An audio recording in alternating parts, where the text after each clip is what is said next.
We are back on Taking Care of Business on Kern Radio Newstalk 1180. Our guest is Eric Metaxas, author of Bonhoeffer, Pastor, Martyr, Prophet, and Spy. Clay, any comments so far? I'm sitting here stunned because I'm really enjoying the conversation, especially the things that Eric's bringing to light that I didn't know about because I hadn't read the book yet. Ah, okay. You haven't read the book? Shame on you. Well, I'm a slow reader, and it's 600 pages. I don't care if anybody reads the book as long as they purchase the book. You know I'm kidding. Yes. And Eric, I cheat. I do a lot of books on tape because I do a lot of driving. So well, that counts. Yeah, okay, good. You know, Eric, I want to tell you one cute story Marty shared with me earlier. He wrote a book a number of years ago, and he used to give talks on the book. And what he said was, the book is $15, but if you want my signature on it, it's only $12. I'm going to try to remember that one. It worked. I've got a question for you, Eric, about 15, 16 years ago when I was on the air before. I had a show with a friend of mine, and one of the people I really wanted to interview was Pierre Sauvage, who did a documentary on weapons of the spirit. It was a little town in France that had sheltered 5,000 Jews from the Nazis. The entire town just did it. And he went back to find out, what made this town different than the rest of Europe, and it ended up being their faith. And they saved the Jews and looked at it as if, well, what else should we do? This is what we're supposed to do.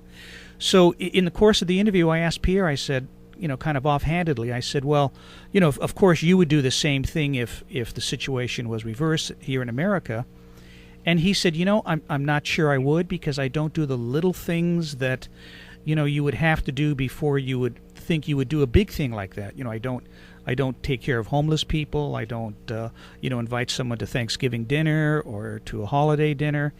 So it kind of surprised me, because you look at people like Wilberforce and Bonhoeffer, and they're really the exception in the society. I mean, is this something that the majority of people wouldn't get involved in or wouldn't do? Well, I think that, again, to get back to the beginning of our conversation, we all have to know, what does the Bible say about human beings? It says that we are all sinners, right? That's why we need God to help us.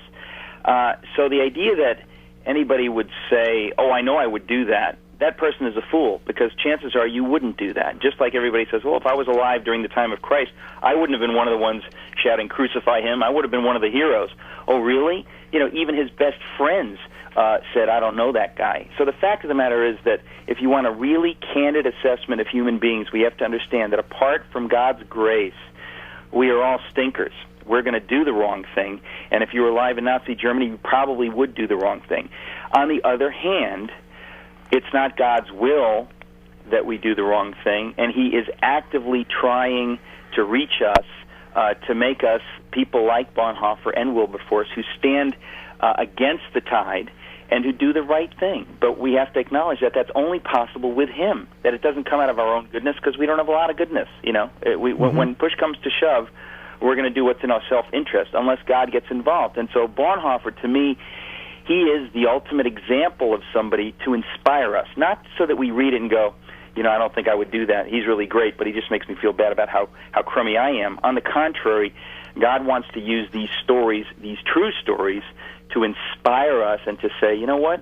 I'm really not so different from Bonhoeffer. Why would I be different from him? The only difference is that he really did say, God help me, God lead me, and God did help him. But Bonhoeffer understood that he couldn't do it on his own. The same with Wilberforce. Wilberforce would have been the first to say that he's no different than anybody else. It's all God's grace. He's grateful for it, and he wants to help others to do the same thing. But these books are meant to inspire us, not to make us just feel bad about how great these heroes are. And I think I've gotten so many emails, I can hardly tell you, from my website. I mentioned earlier, ericmetaxas.com. If people read the book, sometimes they'll email me, and they're saying things to me that this story has inspired them to be a better person. And I really think that that's the point of lives like this, that God gives us these examples specifically for our own benefit, not to make us feel bad, but to show us the way forward. But I do think taking faith seriously is the key, because there are plenty of people in every culture, they say they're Christians, but they're really not.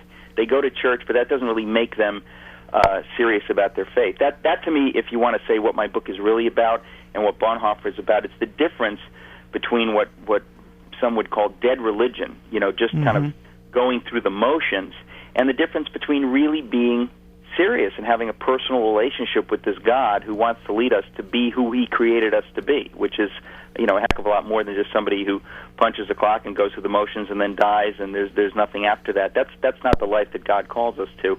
But we need to be inspired. We need to see the stories of people who've done it. We all need that. I need that. It's not that some people just do the right thing. We need each other, and we need to inspire each other. That's really why I wrote this book. We're having a conversation with Eric Metaxas, author of Bonhoeffer, Pastor, Martyr, Prophet, and Spy.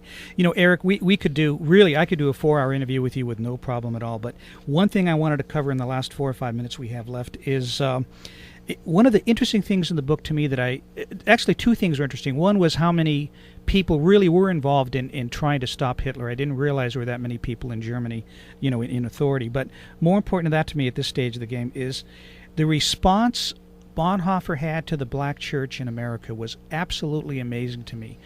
He was here for a year. He went to Union Theology Seminary and wasn't impressed with it.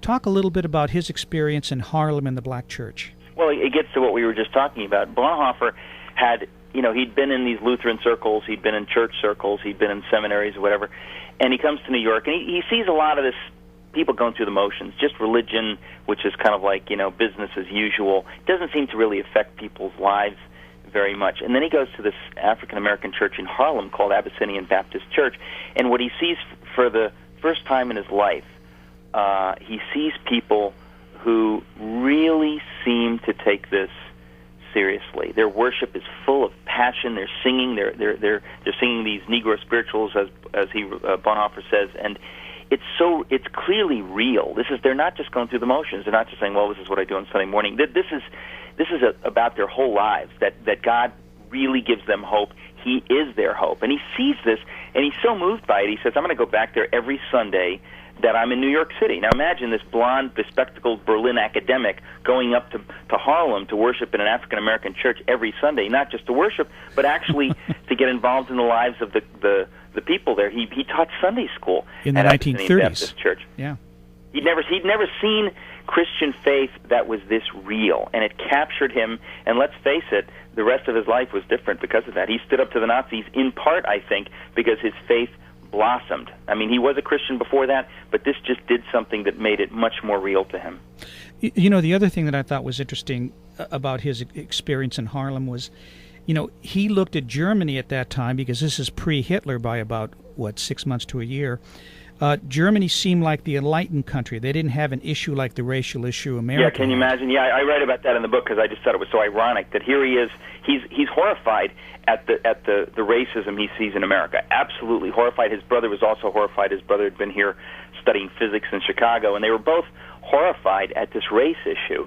And they couldn't see what was right under their own noses going on in Germany because, frankly, there weren't many parallels. I mean, the Jews in Germany, until Hitler takes over, you have a kind of economic parity. You have all kinds of things going on that would lead you to believe that it's nothing like America. But no sooner does he return than the Nazis take over and the laws change, and suddenly he's dealing with a very similar issue. It's extraordinary. Yeah, it really, really is.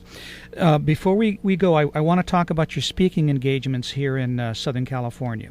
You are going to be here at the Biola Institute in Los Angeles on February 4th, which I guess coincides with Dietrich Bonhoeffer's birthday. It's about that time, isn't it? That's correct. It's the anniversary of his birthday. I'm going to be speaking at Biola. Chuck Colson will also be there that day. Oh, you're kidding me. Folks can go to my website to read details. I'll post them as I get them.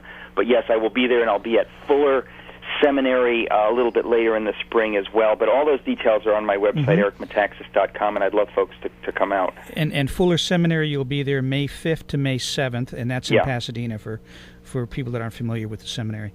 Right. Eric, thank you so very much for being here. I really appreciate the time. And Clay, I know you were just sitting here kind of, like me in looking amazement. Pretty. Yeah. I'm looking pretty, and I'm in awe.